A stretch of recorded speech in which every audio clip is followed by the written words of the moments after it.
El siguiente ponente es Carlos Lobato, más conocido en las redes sociales como BioGeoCarlos, que además de eso es padre, biólogo, friki, profesor de biología en el Instituto de Educación Secundaria La Campiña de Araal, Sevilla, y desde hace unos años divulgador y bloguero en el blog La Ciencia de la Vida. Carlos viene a hablarnos de Tolkien, el biólogo.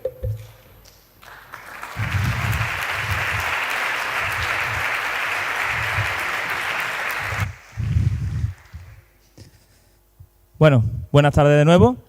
Y pienso que probablemente muchos de vosotros habéis quedado un poquito extrañados por este título, que en principio choca un poco, ¿no? Porque todos sabemos, o la gran mayoría sabemos, que Tolkien no era biólogo.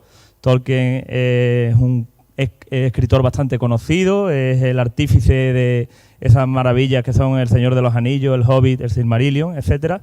Entonces, bueno, voy a intentar que a lo largo de mi charla descubramos el porqué de este título, ¿no?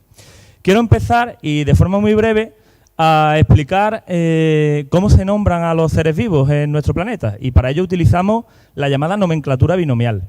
La nomenclatura binomial la estableció mi tocayo Carlos von Linneo allá por el siglo XVIII y consiste en ponerle dos nombres universales, que son los mismos en cualquier lugar del mundo, a cualquier ser vivo. Estos dos nombres estarían en latín o latinizados. El primero de ellos es el nombre genérico y comienza con mayúscula. El segundo es el nombre específico o el epíteto y comienza con minúscula, y se tienen que escribir en cursiva. Si lo escribimos a mano, como es difícil escribir en cursiva a mano, lo subrayamos. Básicamente eso sería la forma de establecer la nomenclatura científica de los seres vivos en nuestro planeta. A veces el nombre científico tiene cierto significado, es decir, hace referencia a alguna característica, evidente o no, del ser vivo que describe. Por ejemplo, los humanos, Homo sapiens, hombre que sabe, claramente. Pero bueno, esto no siempre es así. Otras veces pues el nombre es un poco más aleatorio. Pica pica, la urraca sería pica pica y no hace referencia en este caso a la característica. Después hay otros que sí, bueno, como el calamar vampiro del infierno, el nombre científico es literalmente la descripción del individuo, ¿no? Del animal. Después hay otros que, como este, yo creo que están puestos. Voy a poner algo agradable. Yo viéndole la cara al bicho le hubiera puesto este y quedaría mejor. Pero bueno.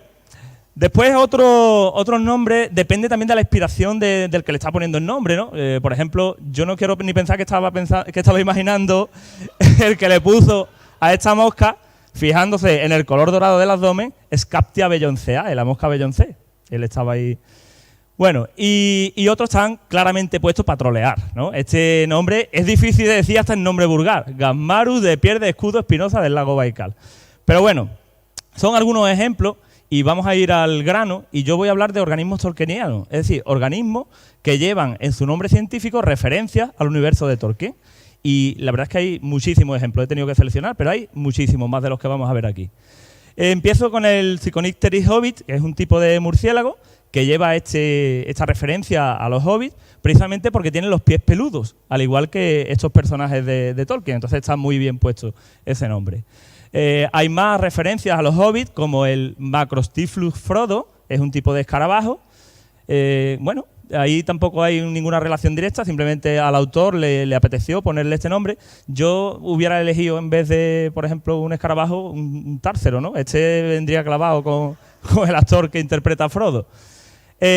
Otro escarabajo del mismo género hace referencia a Gandalf. Esto es muy típico también. Distintas especies del mismo género llevan el mismo nombre genérico y varían en el específico, haciendo referencia a distintos personajes. A Gollum, concretamente, creo que es uno de los más utilizados en este tipo de nomenclatura. Precisamente porque, bueno, el personaje de Gollum vive en las cavernas, vive en sitios oscuros, y muchos seres vivos que tienen estas características, este modo de vida, como el insecto que podéis ver ahí abajo, Gollumjapix smigol, tienen las mismas características, y de ahí, en este caso, el doble homenaje. Tanto Gollum como Smigol, que era el nombre de Hobbit de este personaje. Hay muchos más, como digo. Ahí tenéis un pez, Galaxias gollumoides. En este caso, el ojo del pez, que también recuerda un poco a esos ojos sartones que tiene Gollum, ha servido de inspiración. un tipo de tiburón, una avispa y una rana. Bueno, la rana diréis, en este caso sí que no hay ningún parecido con Gollum. El diseño de personaje del Gollum de los dibujos animados de los años 70 sí que recuerda a una rana, realmente, una rana con orejas, pero sí que lo recuerda. Hay muchos más ejemplos, los magos del Señor de los Anillos, como Gandalf de nuevo y Radagast, también aparecen, en este caso en fósiles. Muchos de los nombres que vamos a ver hoy aparecen en fósiles. Y bueno, Mithrandir es el nombre élfico para Gandalf, y de ahí el homenaje. En este género de polillas, en la chista, fijaos todas las especies, 12 especies que homenajean a 12 nombres de elfos. Y bueno, diréis, ¿quién se dedica a esto, a ponerle este tipo de nombres? ¿Quiénes son los frikis que nombran a estos seres vivos, ¿no? Vamos a ponerle cara a alguno de ellos. Concretamente a las polillas es Lauri Kaila, un entomólogo, que explica que él le puso estos nombres a las polillas porque eran tan difíciles de ver como los elfos. Entonces incluso tiene una explicación bonita, ¿no?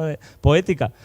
Otro que también se presta mucho a hacer esto es Carl Johan Hesquith, que ha nombrado, por ejemplo, a un montón de avispas eulófilas con nombres como Legolasia, Gimlia, Smeagolia, Golumiela, Nazgulia, Entia, Balrogia. Fijaos la cantidad de personajes homenajeados en distintos géneros de avispas, ¿no? A los enanos del Hobbit también los ha nombrado, Valinia, Bofuria, Dualinia, Oinia. La verdad es que es alucinante. He tenido que seleccionar realmente para poder traerlos aquí en los 10 minutos estos, y hay un montón de homenajes. Quiero hacer también referencia a estos dos científicos, Felipe de Vasconcelos y Elena Maciú Gascón, que recientemente, en 2013, descubrieron una especie de nudibranquio, una babosa marina, a la que nombraron como Tritonia calici, un poco también aprovechándose del éxito de la serie Juego de Tronos, ¿no?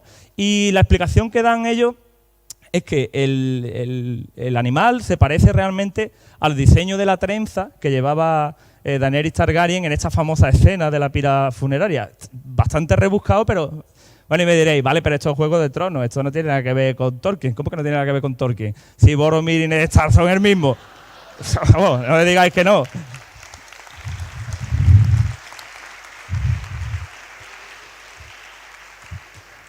Bueno, uno de los más prolíficos en cuanto a nomenclatura tolkieniana es Leif Van Balen, recientemente fallecido hace pocos años, que ha nombrado un montón de fósiles de mamíferos condilartros con nombres como Bomburia priscus, Artocion mumac, haciendo referencia a los mumakil, a los elefantes estos enormes que aparecen también en la obra de Tolkien, Bubogonia bobandili, Oxyprimus galadrielae, Anisonchus eowinae. Este último, Anisonchus eowinae, a veces los nombres científicos tienen sinónimos, se nombran por distintos autores y al final se encuentra la correspondencia y se utilizan como sinónimos, ¿no? Pues Anisonchus eowinae también es nombrado como Anisonchus atelas. Atelas hace referencia a un tipo de planta que también es ficticia, unas plantas curativas que utilizan los elfos y que también aparece en la obra de Tolkien, con lo cual todo queda en casa también, ¿no? Los dragones que aparecen en la obra, este no es tan conocido como Smaug, ¿no? Ancalagon es un dragón enorme, fijaos la comparativa de tamaño, que aparece en el Silmarillion y en otras obras de Tolkien, y que bueno, también es bastante inspirador. Ha servido tanto para nombrar a un priapúlido, un organismo bastante pequeñito, como a un mamífero prehistórico. La diferencia en el nombre genérico, en este caso es la C o la K, pero ambos hacen referencia a este dragón que, bueno, que ha debido llamar la atención. A mí este nombre de Ancalagon siempre me ha sonado Ancalagüela. Cuando yo iba de chico veía ahí Ancalagüela, pero bueno, no es tan inspirador para mí. Durin, el rey de los enanos, también aparece en otro fósil del Taterium durini. Y bueno, Durin, el daño de Durin era también el nombre con el que se conocía al Balrog de Moria, el Balrog al que se enfrentó Gandalf en esta escena también épica. Había más Balrog en la obra de Tolkien, no los vemos en las películas, pero están ahí en la obra de Tolkien. Uno de ellos llamado Camul, otro Gothmog. En este caso, como no han aparecido en las películas, lo han utilizado esos nombres para nombrar a otros personajes, son nombres de Balrog de la obra literaria. En las películas lo utilizan para nombrar a otros personajes, y los dos nombres aparecen también en aquella avispa que podéis ver arriba como Camul Gothmogi. Ahí hay un doble homenaje también a los Balrog. Smaug, fijaos qué bonita la comparativa, sirve para nombrar al Smaug gigantus, que es un tipo de lagarto africano de tamaño bastante considerable, que habita precisamente en las regiones montañosas de la zona donde nació Tolkien, donde vivía Tolkien, donde nació Tolkien. Entonces el homenaje está todavía más que justificado. Y bueno, la palabra melon, la palabra clave que significa amigo en el lenguaje élfico, que sirve para abrir las puertas de Moria, ¿no? Di amigo y pasa. Esto también un pasaje bastante famoso de la obra de Tolkien. También utilizan esta palabra para nombrar a otro mamífero prehistórico, Aletodon melon.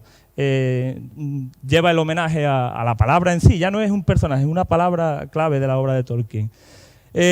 Bueno, melon, evidentemente yo tenía que meter un melón por algún lado. ¿Dónde meto el melón? En el ojo de Sauron. ¿Es rebuscado? Lo es. ¿Y por qué quiero meter el ojo de Sauron?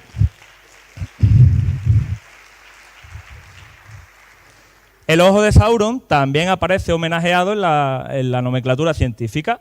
Sauroniops paquitolus, un tipo de dinosaurio que literalmente la traducción sería ojo de Sauron.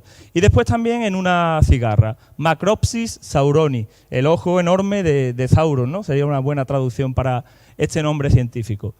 Y bueno, más personajes. Beorn, que puede convertirse en animales, se puede convertir en un oso, pues un osito de agua, un tardígrado, un género de este tipo de ser vivo, también lleva el homenaje en su nombre.